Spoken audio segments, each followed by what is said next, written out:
One of the things I tell people over and over and over, I harp on it. It's like, hey, you've got to have a plan to own this home for a minimum of 5 to 7 years, but hopefully 10. That's what I tell folks, because especially if you're coming in with, very little down, right? Maybe you've got a 5% down payment. The market's going to fluctuate, right? Generally speaking, the housing market has never had a 10-year period where somebody could buy at the beginning of 10 years and at the end of that time period that they would sell for a loss. It just doesn't exist. My goal is for every client to come back to me and to say, when I'm ready to sell again, you're the one I want to work with. And for me, I want my clients to feel like they're my only client, so that I'm the one that's communicating with them. And so that's really important too, just that they feel like they're connected with me and that I'm not pushing them off to somebody else. Like, I'm their primary. So we just started doing, and it's the thing that everybody wants to do, it's stay in touch with their past clients, right? So we actually recently hired our internal client concierge team to start proactively reaching out to our past clients, and they're scheduling those conversations for annual reviews. But it was the coolest thing. Of the 5,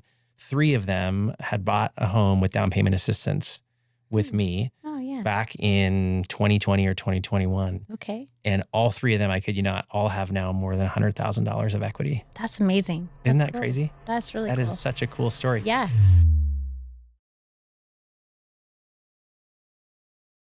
Hey friends, my name's Gavin Sessions, host of More Than a Mortgage. The entire reason for this podcast is very simply to provide value before, during, and hopefully long after a transaction closes. One of the ways we do that is by introducing you to great people. And we've got an awesome guest today in Andrea Anderson. She's got an amazing story, honestly, of redemption. There are some very low lows, but then we get to some amazing highs. And we're so excited to be able to share that story with you. So stay tuned. I promise you're not going to want to miss it. My own story obviously helps me in my business and with my clients. 100%. And so using my mistakes, I can help them. Yeah. And so that's been a lot. And I mean, recently I had to talk to some clients about it. They're like, should we do an interest only for this amount of time and all this? And I explained to them, I said, here's what happened to me. Yeah. And, and I explained to them that I had a negative amortization mortgage, a negative AM, which I don't think they even do those, do they? Subprime, right? Is basically what that is. Yeah. Yeah. And at the time we were like, oh, well, everything keeps going up. So this was 2007. Was this in Seattle? It was in Seattle. Yeah. So 2007, our first home, we barely got into the home. Yeah. And then we heard this, and then we were using what we weren't putting into the mortgage into it was a universal life policy. Okay. That's what we got sold. And so that was what was hard. We had to learn through all that. So, but what was happening is the interest was coming to the back end of the mortgage. So maybe our mortgage was, I don't know, maybe $2,100 a month, but we were paying $15 or $16 or whatever it was. Right. The rest of it just kept going on the back end. And what they don't tell you, and this is what I told my clients, what they don't tell you is if you don't have equity in your home or, 10 or 20, whatever, usually 20%, you can't refinance. Correct. Not very easily, at least. Not easily. Right. And so that was the lesson I told them, is that you may not be able to refinance, even though you're like, oh, I just refinance, but if you're just right at that 20%, it could be difficult. So you want to make sure the loan you have now, the payment you have now, you're okay with. Yeah. And so that was a conversation we had. Yeah. We have that conversation with people all the time. Like, that's good. One of the things I tell people over and over and over, I harp on it. It's like, hey, you might have a life change, right? But you've got to have a plan to own this home for a minimum of 5 to 7 years, but hopefully 10. That's what I tell folks, because especially if you're coming in with, very little down, right? Maybe you've got a 5% down payment. The market's going to fluctuate, right? I always talk about how there's a 10-year period of history where you'll never lose as long as you own the home for at least 10 years, right? And there's probably some weird one-offs here and there where somebody's lost, but generally speaking, the housing market has never had a 10-year period where somebody could buy at the beginning of 10 years and at the end of that time period that they would sell for a loss. It just doesn't exist. Right, yeah. But as long as folks get into homes with that mindset, right, then... Yeah, because my biggest thing is I want to set them up for success. So 100%. I don't want them going, why didn't you say? Right. I mean, I'm not a lender, but I have experience in what I went through. Yes. So that's really why we talk about it, for sure. 100%. So yes. Glad we talked about it. Good. Yeah. So you mentioned Seattle. Mm-hmm. Was that your first home you guys bought in 2007? So it was actually refinanced it. So we bought it in 2004. Okay. We got married in 2004. Okay. my husband Darren in January. So we got married at the beginning of that year. And then about 6 months later, we bought our first house in Bothell. Nice. Yeah. So. And you guys are from the Seattle area, both of you? Yes. He's from Redmond and I grew up in Edmonds. And we both went to Western Washington University. Me too. I know. I remember. And so we got to know each other there. And long story short, kind of reconnected when we both moved back to Seattle in 2001. Okay.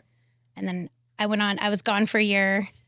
I was a missionary in France. Oh, awesome. Yeah. I don't remember if I told you that, but, and so we met right before I left. And then I was supposed to be gone 2 years. And then I came back from my brother's wedding about 6 months after I had left and we got engaged. And he was like, can you come home a little sooner than another year and a half? Yeah. And I was like, I think so. So I stayed for another about 7 months. And then we got married. That's why we have a January wedding because I got him back in August and then we got married. So yeah.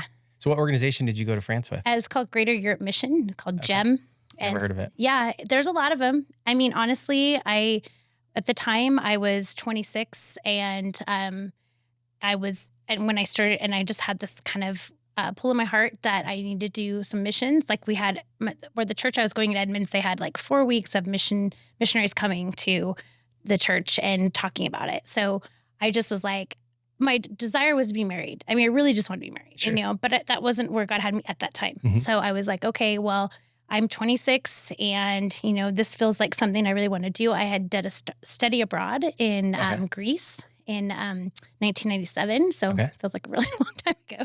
But it made me realize just like, the heart of, I love the churches, but they were really empty. And so there's a big mission field there. So I started literally it was 2001. I started kind of looking into this and it was like, I don't even know if there was Google. Like it was like, yes, there had to have been Google. There was Google or something. There was Facebook.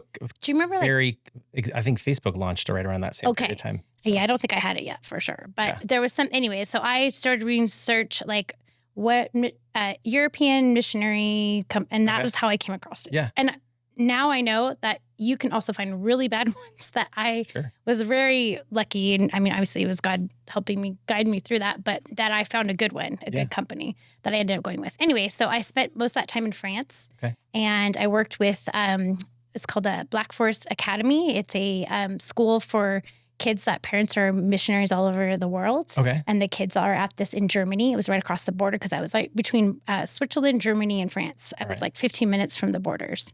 And I worked with kids there. And then I worked as a writer for Greater Europe Mission talking about what was happening. So, so I spent a year doing that. It was awesome. So these kids their parents were missionaries in that general area. So similar to They were missionaries all over the world. Oh. And their kids, it's like a boarding school. Oh, yeah. Okay. Yeah. So I worked with, it was mostly freshman girls. That was it was just like a small group. Yeah. And then but that was like my kind of volunteer job. And then what I did and what I raised money to do was to work with this guy he was like a marketing and he did a lot of the design and marketing for Greater Europe Mission and he was based in France. So then I went there with him and I helped him with a lot of that stuff. So a lot of it was remote that I did, but I also would travel and write stories about what was happening in like Slovakia and different places. So it was called Spain. I went to Hungary. So it was cool. Yeah. And you'd done a study abroad in 97 in Greece. Yep. So was that the only other country you'd been to before? Greece, and then I traveled after that. Okay. So I went up all the way to Amsterdam. So about 8 countries. So you'd kind of done the European travel thing before. A little. When you went back to it, it wasn't quite so foreign maybe. No, yeah, it wasn't. And it was nice. And then my husband actually, when we met later, he was in the Army and he was stationed in Germany before we even met though. So we had that in common. Yeah, we knew that. Absolutely. Which was cool. So yeah. And I have not been back in 21 years, but I'm going there in March to celebrate my 50th birthday to Italy. How cool. Yeah. That's awesome. Where in Italy are you going? We're going to be in like Cortona, which is like just the Tuscany region. Okay. And then we're spending like 6 nights there and then we're going to travel a little bit and we'll be there probably like 12 days or 14 Oh, cool. days. Yeah. That's in March? Yeah. In March, April. That's awesome. I know, I'm excited. So yeah. So cool. I've never been to Europe before. Oh, really? My wife's been a couple times. I think she did a study abroad. That's a good way to do it. Well, totally. I think she may have gone one other time, but she speaks highly of it. When I graduated from Western, I went to Australia for Oh, that's cool. Close to a month. I would love to go to I Australia. wanted to go to a warm weather climate. Yes, I get it. And it was September and it was a hoot. So That's awesome. Didn't go to Europe, but Yeah. got to see. Oh, Australia's on my list too. So that's cool. Yeah. Awesome. Okay. So born and raised in Seattle, you guys bought a house that you refied. It didn't work out great. I knew we had a close friends of ours, a couple of them in that same era in the Seattle area, who both ended up in very similar situations where they bought property, bought a house, I should say, first time home buyers, very little down payment. It was a sure thing that the house was going to go up in value. Yep. Subprime mortgage, right? They didn't even make the minimum interest payment. So the loan actually grew and then when the market collapsed, of course, that was your story, right? Right. Yeah. So I had 4 kids in 3.5 years. So because I had twins at the end. So how old were your kids at this time? So when in 2007, so when we refinanced the house, it was 2007. So my second child just was born. And so I had a 22-month-old and then like a year old or so. Yeah. He wasn't even a year. And then in 2009, I had twins. So, and then in 2010, we short sold our home. So it all happened in a very quick time because we quickly realized that the market was going down and I was not in real estate yet. So I wasn't a realtor. And so I didn't understand a lot was going on. My dad is a CPA. And so we've always talked about money. So that's never been, I always thought I was smart in that way that, I understand this stuff. But this was more complicated in the way we set this up. And then we shouldn't have done it because we didn't understand it. That's what it came down to. Sure. But anyway, so in 2010, we were like, well, we could sell our house. We tried to just sell it and for close to what, and maybe we were going to we had a little bit of money. We were just going to pay the difference and to walk away. But we quickly realized with all the houses around us that were new, and our house was like 1984, and so it needed, we had done a nice job with it. What city was this? It was in Bothell. Okay. And so houses around them were brand new, selling for less than what we were trying to sell our house for, a very similar type of home. So we really realized we had a great realtor at the time, and he just said, would you guys want to consider short selling? And I was like, I don't feel good about that. Like, I feel like we made this obligation, and so, and we started talking through and working through. I talked to my dad through it all, and he said, and then finally we just decided this might just be what we have to do for our family. And so we made that decision, and then we waited about 2 months, and then we moved in with my parents, who were very generous to let us live there, with 4 little kids that were basically 5, 3, and 1. And so we moved in with them, and they told us we could live there up to 2 years. Okay. And we were like, okay. And we lived there about a year. Yep. But about 6 months later, our house sold as a short sale. And then we lived with them for about a year, and then we rented for 2 years after that. Still in the Seattle area. Still in the Seattle, yeah. Okay. Back to that Bothell area. Yeah. So a lot of people may not even understand what a short sale is. Yeah. Would you maybe go into that and just delve into that a tiny bit? Yeah. So basically the house, I'll just give you a real example, is our house, we owed about $355,000 for the house. Okay. And it sold, the person who bought it for $285,000.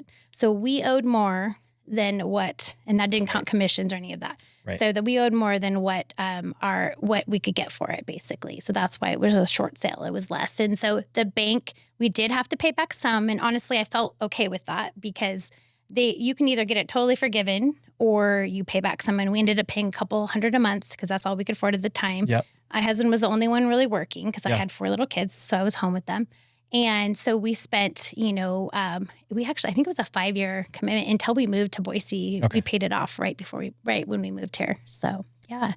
So that's way to follow through on that. Yeah. I know. How was that? What was it like moving back in with parents? I mean, my parents are great and they're super gracious, and it was nice in a way. Honestly, I felt like it was a little bit of a, just almost like I just felt like it was a coming home to me as a house I grew up in. So that part was great. Yeah. And my brother actually built a home next door. Okay. So he and his family and my brother and my husband got along really well. So we had that kind of community. It was almost a healing time, to be honest. Like, because it was like stressful for, one, I have 4 little kids, and then also to go through this, it was super stressful. And I was like, so when we got to my parents' house, it was like, well, we're kind of there. My mom was around. If I was like, hey, so-and-so downstairs, I'm going to be up with the other ones up here kind of thing. And she could help out. And so it was a real blessing, honestly.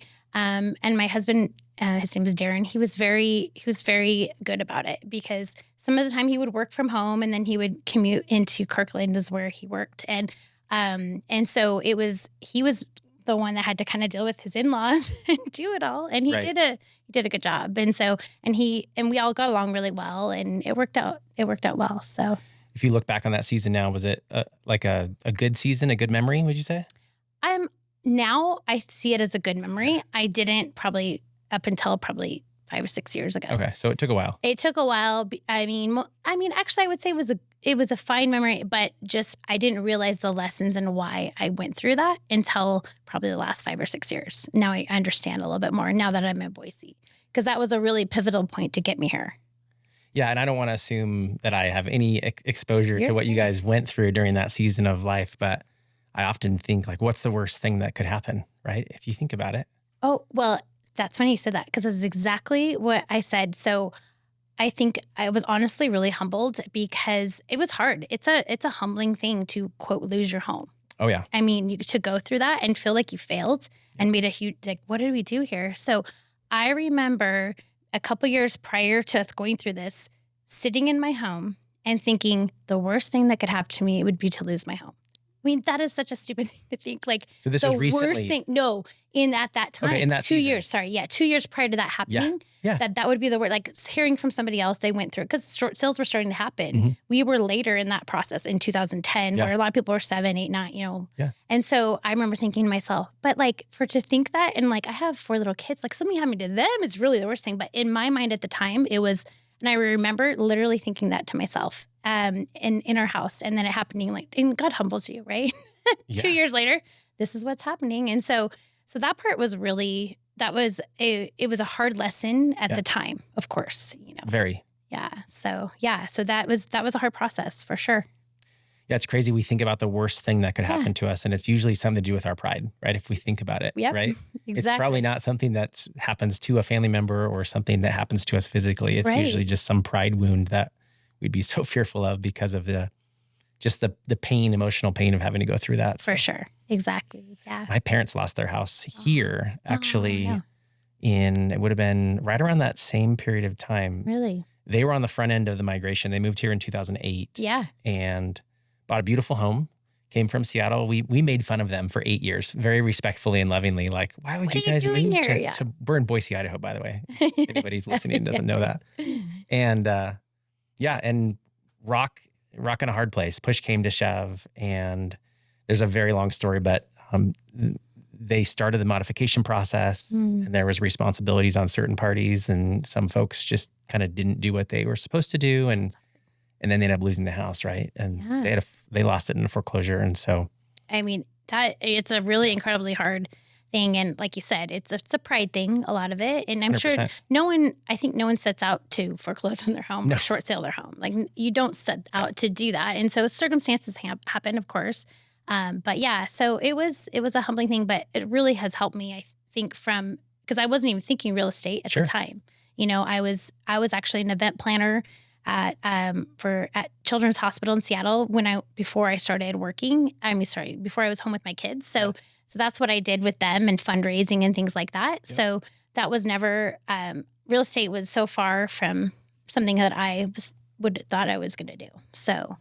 Oh, the irony. The irony is exactly true. Yeah. Well, and the event planning, I think, probably sets you up really, really well for your current career, right? Yeah, that's what I tell people. I say, like, I feel like real estate is an event, because you start with all the things that you want or need in a home, especially if you're purchasing. And then I'm basically a project manager to help you all day through the process. And then you come to closing, and just like an event, you finish and you move on. And, the difference is you still have a relationship with the person after, which I love. But so that's what I loved about it. And it has been a really good fit for me. And also my background in journalism, that was my major, journalism, public relations. So it was marketing, PR, all that. So it all fit together. So there wasn't like the wake up when you were a little kid and decide, hey, I want to be a real estate agent. It was all the other things that happened before that actually probably prepared you really well to be a real estate agent. Yeah. So it was basically when we moved here in 2013, we really knew no one. The only person we kind of knew was a real estate agent, which is kind of a random thing. Yeah. One of my good friends, it was her aunt. She was a realtor here. And so she met with us and spent like 3 hours that first day when we started thinking about maybe this is what we want to do. Mm-hmm. And took us around the area. And then, 2013, that was around 2012. It took about a year for us to totally move. And what was the attraction of this area? Like what was the reason you guys came here? We, at the time what we knew of it, I didn't know much at all. My husband had done some work back and forth in a little travel. And so he's like, Boise is a really cool area. Okay. And so we started talking about like, where could we go that's drivable from our family, which we're still in Washington. And his family's in Yakima, so they're a little bit closer even. Yeah, a couple hours closer. And so we were, where could we be? So we talked about different places, Oregon, Colorado, but really Boise was one of the closest. So we started focusing on Boise. And then we started talking about like, what kind of life do we want our kids to have at this point? Because in 2013, they were 7, 6, and the twins were 4. So we were at a pivotal point. Like, they're starting elementary school. We're starting to get plugged in. And do we want to be in a place where kids can, ride their bikes outside at night and not worry about them, what's going to happen to them or, not, so many things that I grew up with, but it was not happening as much in Seattle anymore. Right. Place had changed a lot. Even back in 2013, I think it's even changed more. But so we were really like, where could we go? And we were a little bit early than most too, because they're like, what do you do? Like what your parents said, like, what are you doing over there? Like, what's in Boise? And everyone's, it's just flat. And, and I'm like, well, that's not what I experienced. It's beautiful and mountains. And we love the outdoors and hiking and, just being out doing stuff. And so that was really what appealed to us. And so we started, that's what started the research. In like 2012, we made a couple, and then by a couple trips out here. And then in 2013, we decided, okay, we're going to buy a house. So nice. Yeah. Probably got a hot deal on that house too. We got a pretty good deal, and we were able to buy again, even though we short sold, because we had a VA loan. Oh yeah. Because my husband was able, so that's a unique thing too. Yeah, that's the quickest turnaround. Yeah, 2 years later. So that was a really great thing. So we were able to buy sooner than we would have. And did you guys have a VA loan on the property? We did not. No, you did not, because it was a subprime deal. Mm-hmm. Oh, so that's also a blessing then. Yeah, it was, because we didn't know that, because we thought we'd have to wait. Is it like at least 3 years after a short sale? I don't remember. Well, I don't know about your entitlement being ever fully restored if you have a short sale or a foreclosure on a government loan, specifically a VA. Okay. So I think your entitlement might be ways to get it back, but to my knowledge here, sitting right here now, I think it might be. So another blessing we didn't even know. Right. Like really. And so we decided, so when we were renting, we started talking about what are we going to do next? Do we want to buy in the Bothell area again, or do we want to do something new? And it was kind of one of those things where, we could just start over and just kind of, and I wasn't working still. But eventually I knew I would, because my kids were, as they get into school and stuff. So we were like, well, what's a good thing where could we go? And that's what got us to Boise. And then we bought our home with a VA, and for a lot less than you can buy them now. I just talked about this to clients yesterday. I was just telling them, about why buying now is good, because in 12 years, the house that I bought, in 2013, that house is now, it was $330 at the time, and now it's worth about $800. And I said, doesn't always happen that way, right. But that's buying sooner. It's always, always. What's the saying? When's the best time to buy a house? Yesterday. Exactly. Yeah. Exactly. Yeah. So that's what, I was just talking with first time home buyers, and we were just talking about that exact thing, you know? And they were like, wow, it's crazy to think, because what they're looking at is even more than what I first was looking at. So one of the things we just started doing, and it's the thing that everybody wants to do, it's stay in touch with their past clients, right? So we actually recently hired our internal client concierge team to start proactively reaching out to our past clients, and they're scheduling those conversations for annual reviews on my calendar. I had 6 of them yesterday, which was that's a lot. More than you should probably have in one day. And so we gave that feedback, like maybe let's dial it back to 2 in one day. Right. But one of them did not answer, so I actually ended up having 5 conversations. But it was the coolest thing. Of the 5, 3 of them had bought a home with down payment assistance with me. Oh, yeah. back in 2020 or 2021. Okay. And all three of them, I kid you not, all have now more than $100,000 of equity. That's amazing. Isn't that crazy? That's really cool. That is such a cool story. Yeah. And that's just one day's worth of conversations. I know. 3 clients, $300,000 worth of equity that we helped create for them. I love that. Cool. Yeah, that's cool. There's no other, what is it? 44 times more wealthy if you own a home than if you don't, somewhere around there. That's a great stat. Let's go with it. Okay, we'll go with it. I've heard it around that 40 times or something. So yeah, I just know that. It's equity. Yes, that's all it is. The 30-year fixed mortgage is really just probably the biggest game changer for American families when it comes to wealth generation and just stability in general. It was for us, even losing it and then starting over. Yeah, for sure. Good. Yeah, VA loan, awesome product. Yep. So you guys got in for a great deal in 2013. We did. Were able to use the VA loan, which you hadn't used before, which is awesome. Yeah. And then, life starts to establish here. So kind of take us through that next season. So it was of course, a little scary. Don't know anyone. And we got plugged into a church right away to Rock Harbor. Oh, cool. And that was right when Rock Harbor launched. There's a year later. Yeah. So my sister-in-law knew Keith's wife and family. By the way, it's Keith's birthday. Oh, today? Oh, I should text him. Which this episode won't air for a while, so it won't be his birthday when it does. Okay, but that's still, fine. That's good to know. So my sister-in-law knew their family. So I got 2 different messages. Oh, and I knew Keith from Mars Hill, his sister. So you guys were at Mars Hill. Mm-hmm. Let's camp on that just for a quick second. Sure. Did we know we were at Mars Hill at the same time? Yeah, I think so. So my husband started going there around like 98 or 99. Okay, so really early. Really early, when it was in U District, like way down back then. And then when we started dating in like 2002, and then married, we started attending. I think that's probably when my wife started attending Mars Hill. Okay, yeah. I showed up there in like 2006. Okay, sure. So we were there. We were part of the first campus that launched to Shoreline. Shoreline, yeah. And so we came because our house was at Bothell, so that was somewhat close. Yeah. So we ended up going to Shoreline and spent, the people that I spent the week with in this last week were our good friends from Mars Hill. We've known for almost 20 years. And they live here now? No, they live in Seattle still, but they have a house up in McCall. So nice. Yeah, so which is part of that because they have been coming back here. This is our 8th year that they keep coming back to McCall, and so a few years ago they're like, we're just gonna buy a house, and then this is where we want to stay. And do they come more frequently than once a year? They do. They're rebuilding their house right now, so but they will come a lot more. So so that's been really fun. So so we had that history, and we left a year before Mars Hill closed their doors, not knowing that was going to happen. But in 13.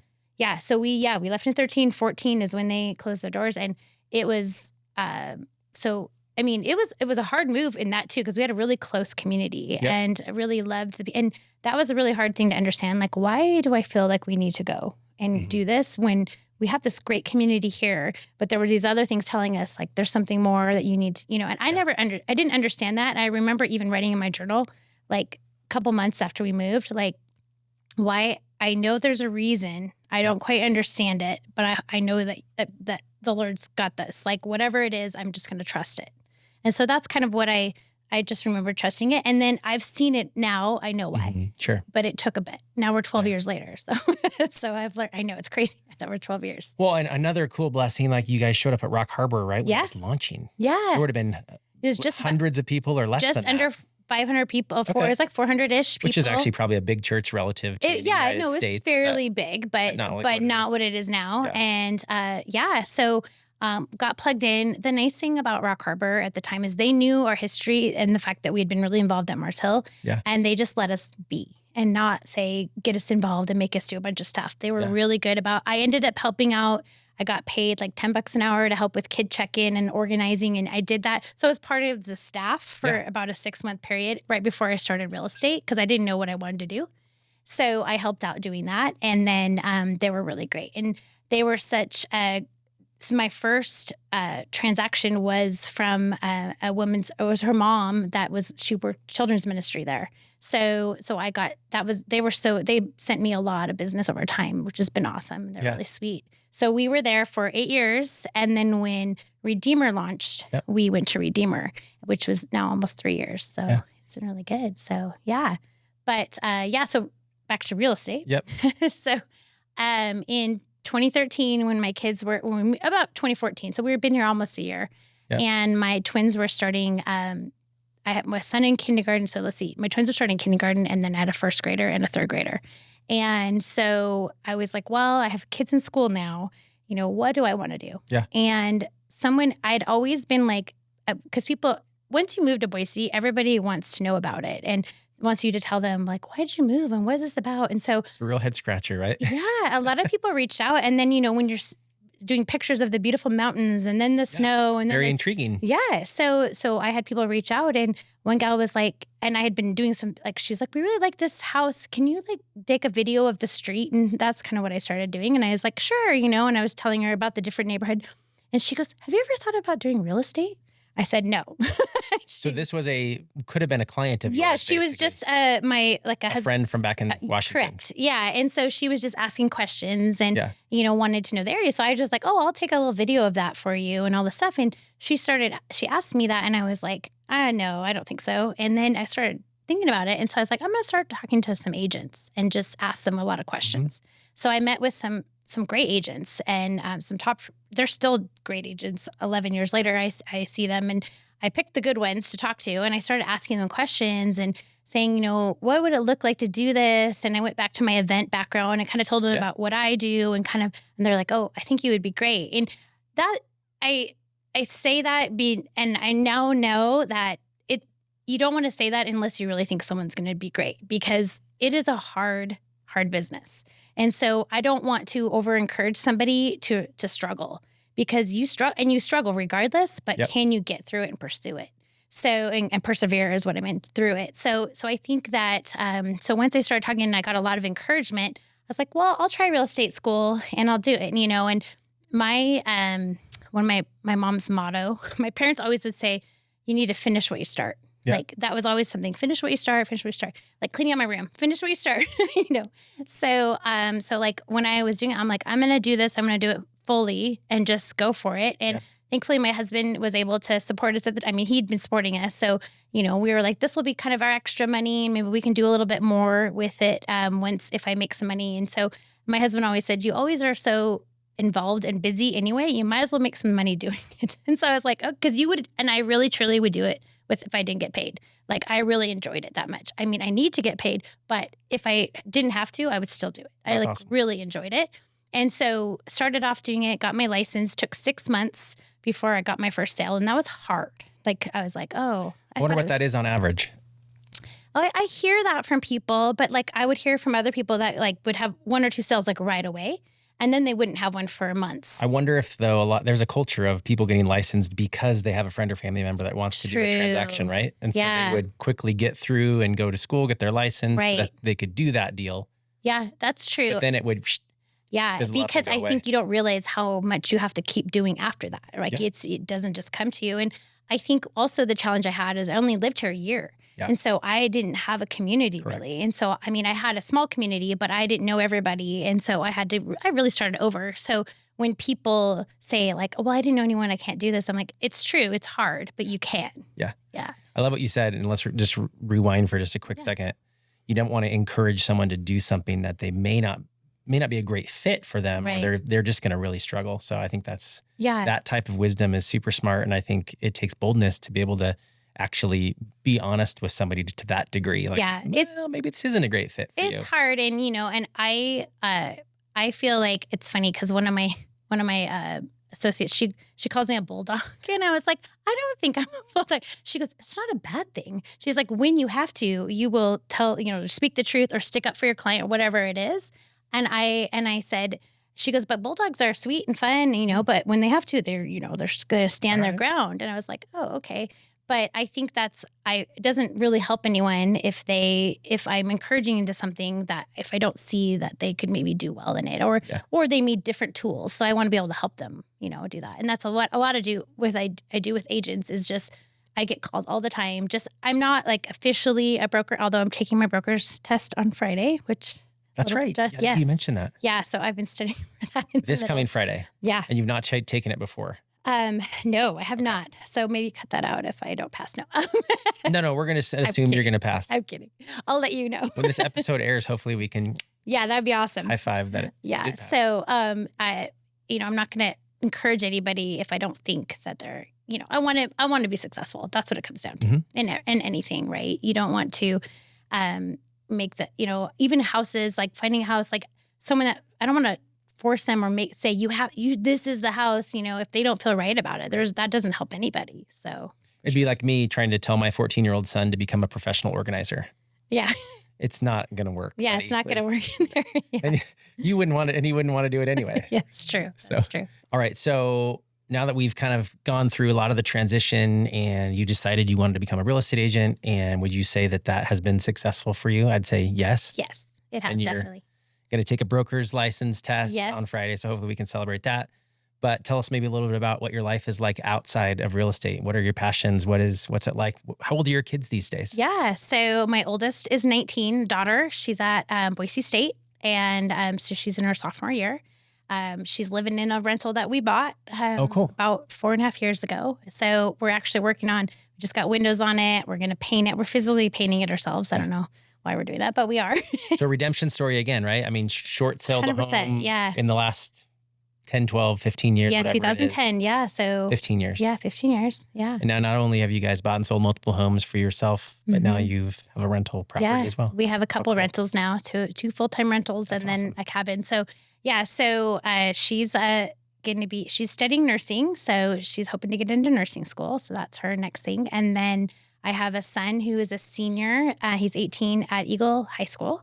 And he plays football. Okay. So we're doing all the football things right now. So yeah, football probably is about to start in full swing. And I mean, it never ends. I mean, he's been working out since January. When does practice actually start? The second week of August. Okay. So we're still a few weeks away. So they get the first week off and then they start again. Okay. And then it's like, that's the official get it going. So that's fine. I mean, excited and sad that it's senior year, but he's kind of worked his way. And so I'm hoping he plays. And anyways, it's fun. So what position does he play? He's wide receiver. Okay. Yeah. So, but he loves the game of football. Like he just loves he's really smart with it. He understands the plays. He's just, he has a good sense for it. So he's gonna be a really great coach when is that what he thinks he wants to do? I mean, not for everybody. He'll do it for fun, but he's also a really smart kid. So I think he should go to law school. We'll see. Oh. I don't know. Does he think he should go to law school? He's like, I don't know. He just knows he wants to go to college. Okay. He'll probably end up at Boise State too. All right. So he'll do undergrad and then we'll see. Yeah. Yeah. That's cool. And then my twins. So, Wes and Wyatt, he's not doing sports right now, but he's he's out doing scootering. I don't even know what you call it, but going to the bike parts and doing the scooter. He's riding dirt bikes and, just very physical doing stuff. And so that's been fun to watch him. They all have their driver's license. So how old are the twins? 16. Okay. So we have 16, 17, 18-ish and 19? 16, 18, and 19. Okay. Yeah. So my other one's 18. And then my other son plays hockey, the other twin. And so that takes up a lot of our time too. He's going to hockey camp in McCall next week for the week. So Boise State sophomore, freshman? She's going to be a sophomore. Sophomore. Then high school senior. And juniors. And then juniors. Yeah. You guys are busy. Yeah. I mean, it's busy, but then it's going to be so fast. I know. It's going to be and they're out of high school, right? Yeah. So we're thinking about that in the next stage of our lives. That's crazy. Rewind to 2013. They were little and you moved here. And now 12 years went by so fast. Yeah. And so my son that's graduating this year will be the first one that went from kindergarten all the way on, all in Idaho. Okay. And so, I think is a cool thing. And because I feel like with Idaho schools, it feels, some of our best friends we met through school. Yeah. And from elementary on. And because we're really close. I feel like I grew up at a private school, a private Christian school. And so this felt like that. Like it felt small. And we were really involved. I was really involved with the kids' school. I still am. I'm helping with this auction that we're putting on for the football. At Eagle High School? Yeah, Eagle High. We have a football auction in August 15th. So if this airs, people can come. So it's a good, so just, back to the fundraising, my background, like that's just kind of, I still get involved in those things as much as I can. And I don't want us to ever forget or gloss over the fact that this career allows us the opportunity to actually do things during the week, potentially, that might be more than just work, right? Yeah. More than a mortgage for me or more than real estate for you, right? You actually have time in your schedule, hopefully, and margin to be able to do things that matter. I make the time. Like when my kids were young, I wanted to volunteer at least once a week in the classroom. And I have 4 kids, so I couldn't do it maybe every week in the same classroom, but I would do maybe every other in 2 of them. So that was really important to me and to be able to do. do and be involved and get to know people. And I mean, honestly, it helped my career too, because I was involved and got to know people by doing those things. So Nice. it's good. Yeah. All right. So football's about to start. Yep. What did summer look like for you guys? And we're still in summer, Yes. let's be clear. This is still very much summer. Yeah, I think it was that's why 104 degrees yesterday or yeah, something. I know. Yeah. So we were just in a week in McCall. We have a cabin up there that we bought in 2017. So almost 8 years. We've had this. Was that a dream for you guys? It was very much so I'd been in real estate about 3.5 years at that point. And we were kind of like, it was a risk, and it was scary. Like, do we want to take this on? And are we ready for this? But I knew that market would be really hard to get back into if we didn't buy something then. And so 17? 17. Okay. Yeah. So we just kind of took a little bit of a risk, and we bought a cabin that we rent, and we continue to rent it out on Airbnb. And so, which is good and bad. It's hard. Sometimes it's hard on the cabin, but I mean, it's helped us to keep it. Yeah. And, I honestly am thankful every time I get another year. I'm like, wow, we had that cabin another year. Like, I just feel just super grateful that we could have that, because it's been a great place for our kids. We snow ski, obviously in the winter, the boys snowboard. And then in the summer, we just play on the lake and do all the things that you can do in McCall. So yeah, that's been a really fun, great blessing. And we've let a lot of people use it. I give it as a gifts and for the auctions that I've been part of. It just say 2 nights at our cabin, things like that. Yeah. So it's been a blessing for us. My parents had a cabin, and Darren's parents have a cabin. So we grew up with that, and my parents were always really generous with it too. And so I have good memories. And so it's great for my kids. I think they're starting to get like, this is pretty special to have this. I don't, sometimes they're like, oh, we have to go to the cabin because it doesn't have an Xbox and all the other stuff. But we're like, no, there's a reason, got to do other things. So that's a cool thing. I think for myself and my wife and I, we would dream about having a lake house at some point. Right? Yeah. And we're just a little bit younger than you guys. My kids are 14, 12, and 10 at this point. Yeah, so still a dream for us. We actually own a piece of property in Donnelly that awesome. We're in the process of trying to sell because it's not the right fit, but really cool. Again, I just keep rewinding back to 2010 short sale. And then now, buy a McCall cabin in 2017. Going through what we went through in 2010 helped me to be like, we're going to be okay. Like if anything, and I mean, especially with houses, like even if we make another mistake, we'll be okay. And I think that's the biggest thing is like at the time I was so like I said, this is the worst thing that could happen to me. But like looking back, I'm like, no, we're going to be okay. It makes me a little emotional. Yeah. That's awesome. I'm glad you shared that. Because I think it's so true. I think often we get hung up on the risk or the fear of that pride has, For right? sure. Where we're like, we might lose something or this is going to be super uncomfortable or fill in the blank, whatever. So I think. Yeah. For the longest time, I felt like I can't share that I went through a short sale. I'm a realtor now, but I realized especially with my clients, if I share that with them, first of all, they trust me more. Yep. And then 2, they go, oh, okay. Like people, if she can get through that, I can get through, whatever it is. And fortunately, I haven't had to walk them through that. But hard things like divorces, I mean, it's hard to walk through clients that you help them buy the house a few years before, and then a few years later, you're helping them sell when they're getting a divorce. Like that's a hard thing to go through. And, but I think it's great that they trust me enough to help them through a hard time. So that's kind of why I'm like, I got to be honest so people know that it's okay. We all have things. So we're in the people business. The more approachable and the more real that you can be, the more people will know, like, and trust you, right? Yeah, which is the important thing that you're going for. So. Exactly. Yeah. So you've said kind of throughout this conversation and maybe in a few conversations you've had before, but I mean, specifically earlier that this business is challenging. It can actually be a huge grind, right? Depending on your personality and depending on what you might go through to be successful in this business. So if somebody wanted some advice from you and said, hey, Andrea, what would you recommend? What advice would you give them if they were wanting to get into this business, but not necessarily just as a real estate agent, right? Because I think there's integration with faith and personal life and those things as well. So we'd love to hear that from you. Yeah, I think that you have to go all in if you want to do it for sure.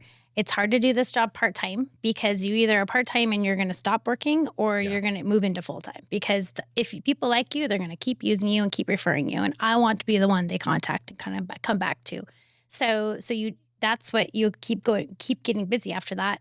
I think that for me personally, I wanted to know everything about real estate and how I can be involved. So I got really involved to volunteer and be involved in other committees and things. I started off in the Realtor Outreach Committee, which was a committee where you volunteer and help other real estate related things that we had, like housing projects and things that we would do physical things for, and also fundraise for nonprofits that were housing related. So that kind of started me getting involved with the association at Boise Regional Realtors. And then from there, I started volunteering on the foundation board, again, fundraising and doing things like that. Yeah. At the same time, balancing these 4 kids and their schedules. I have a husband who is pretty flexible in his work. He works from home quite a bit and he's able to do things. So that helped a lot. Having a good support system is huge. If he wasn't all in and really, because that's the other thing is you can get really down when you're in real estate, when you see the house down the street listed by somebody else or your neighbor's house listed by someone else. And it's kind of gets hard on you and it can get to you and you start to kind of have some self-doubt but having a husband who trusted that, hey, you're good at this, keep it going. And I had a time last in 23 where I didn't have a sale for 9 months. And that coming from being consistent and having, 20 to 25 sales a year to going 9 months without a sale was really, really hard. And I had to just trust that this is still something I want to do. I loved it and that I got to keep it up. And so there's definitely that you have to have your own kind of motivation to do it. And you have to, even when the days you don't want to do it, you just got to make those calls and, check in with people and write the notes and the things that they talk about. And it really does work. And I love to have annual parties for my 8 clients over the years. Yeah. And so I'll have my 5th one this October. Oh, cool. Last year was my 10-year anniversary. So we had a 10-year anniversary fun party, 10 years in real estate. And so it's been that's a great way to connect with my clients. And I mean, my goal is for every client to come back to me and to say, when I'm ready to sell again, you're the one I want to work with. And I, it doesn't always work that way, but I have a pretty good percentage. So we're able to come back. So that's been really good. And so it's just, with everything going on, it is flexible, of course, right? Yep. But there's also a lot of demands life has on you. So just learning how to be involved, just be focused. For me, I want my clients to feel like they're my only client. So, I may have 8 to 10 or 12 things going on at once, but I want them to think that I'm texting them back right away or as soon as I can. Yep. And I'm telling them something before they find out kind of thing, so that I'm the one that's communicating with them. And so that's really important too, just that they feel like they're connected with me and that I'm not pushing them off to somebody else. Like I'm their primary. So yeah. That's awesome. Did you intend to be full-time in this business when you started, or did you think that maybe you could do it part-time? No, I intended to be full-time. Okay. Because I talked with enough people that said that. Got it. If you're going to do this, you want to do it full in, and that's exactly what happens. Is if you try to do it part-time, you either do really well and it ends up being a full-time job, right? Or you don't do it as well, or you stop kind of getting leads and you stop talking with people and then it kind of fizzles out. That makes sense. So yeah, cool. For sure. So what's next for you in real estate? I know you're kind of dabbling into some maybe bigger and more grandiose opportunities. Yeah, I'm moving into more leadership roles. Right now, I've been on the Boise Regional Realtors Association board. Okay. Which there's a board of directors. I'm also on the Idaho board of directors for Boise Regional. So I represent Idaho, on statewide, I'm a representative, but on the local board at Boise, I'm the treasurer. So I've been doing treasurer for 2 years. Okay. So that's been a really good experience. I'm on the executive committee, which is a smaller committee. We make more decisions for the association that affects a lot of realtors. So it's a really important, and I really don't take it lightly. It's really important to be part of it. So this year I'm going to run for vice president. So which means I'll go, if I would start vice president in 2026 and then 27, it would be president-elect. And then I would be president in 28. Okay. So it's a 3, and then you have 1 more year after that, you're on the board, past president. So the elections start at the end of August. So so I'll be doing that next. And I'm excited about this next step. That's awesome. Who gets to vote in that election? Just the realtors. Okay. So licensed realtors at Boise Regional, actually. So, but we have about 6,000 realtors, but you'd be surprised how few actually vote. So voting is important to get people elected that you want there. So I'm glad to be able to kind of move into this next role for sure. That's awesome. Congratulations. And we're so hopeful for you that elections go well. Appreciate that. Thank you. Another 4 years maybe for you with Boise Regional Realtors. Thank you. I will see. That's awesome. Yeah. All right. So the whole point of this conversation, right, and any of these podcast conversations is we want to be more than a mortgage is what I say, right? But for you, it's more than a transaction, right? And if it was somebody else sitting in that seat, it would be, again, more than a transaction. But what does that mean to you? What does the phrase more than a mortgage mean to you? More than a transaction mean to you? I think that if I could, I would be like buddies with every client afterwards. I would want to stay friends with them. Like sometimes I'm sad when we close out, because there's people I've worked with for years and we were looking for that special house, and then we finally find it and I'm so happy. And then it's like, I don't see them as much anymore. So to me, it's the relationships. I mean, it's so important. I love that. I love that about it. And I think that that's probably why I've done well, is because I'm just a very relational person. And so it's like, I love being able to help people. And to me, like more than a mortgage, more than a transaction is that you just want to have, I just want to continue a relationship with people. And because that's what it really comes down to. I mean, I've told people like, this is not the right time to sell. This is not the right time to buy. Right. I learned early on too, that it can never be about the paycheck for me personally. I need to, because when it starts to feel that way, people sense that. But if I truly just step back and say, you know what, even if I don't get a sale right now, I'm going to do what's best for them. And that's really important. And I think that they're going to see that and they realize, okay, great. They appreciate that you're honest with them, because sometimes it's not the right time. I have people that I've said, maybe you should wait a few months because I don't know what the market's doing right now. There's lots of different reasons why, but yeah, no, I think the relationships and then caring about people first before anything else, for sure. That's awesome. I will not add to that, but the whole point of this conversation is hopefully people got to know you maybe in a way that they didn't know you before, and that they now know, like, and trust you, and that ideally they would want to work with you. So what's a way that people can get in touch with you? Well, sure. I'm always available by phone. My number, do you want me to give it to you? That's fine. It's 208-866-9250. Cool. And my number's everywhere, because when you're a realtor, you get all the calls and I have to answer most all the calls. Yep. But definitely that, or, through email or through a website at the agency. So, right. Awesome. Well, thank you so much for being here today. We really love you sharing your story with us and with any listener that might be out there. And we hope it's a blessing to somebody and hopefully a blessing to you. Thank you. Thanks so much, Gavin, for the time. Appreciate it. Awesome.